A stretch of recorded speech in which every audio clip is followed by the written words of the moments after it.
എന്റെ കൃഷ്ണ, അമ്മേനെ വിളിച്ചോ? നീ പോടാ ഉണ്ണി, നിന്നെ അല്ല വിളിച്ചത്.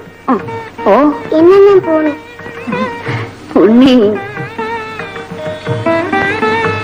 നിന്നെ ആവശ്യമുണ്ട്. ഇല്ലമംഗലം സ്വാമിയാര് പൂജയ്ക്ക് വരുന്നതല്ലേ?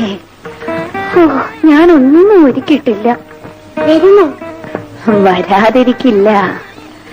അദ്ദേഹം വാക്ക് തെറ്റിക്കുന്ന ആളൊന്നുമല്ല. എന്നാ ഞാൻ പൂ പൊടിച്ചോണ്ട് വരാം. അമ്മ പോയി കുളിച്ചിട്ട് വാ. നീ ഒന്ന് ഓടിപ്പോയി കളയരുതേ. അയ്യോ, ഞാൻ പോകയോ?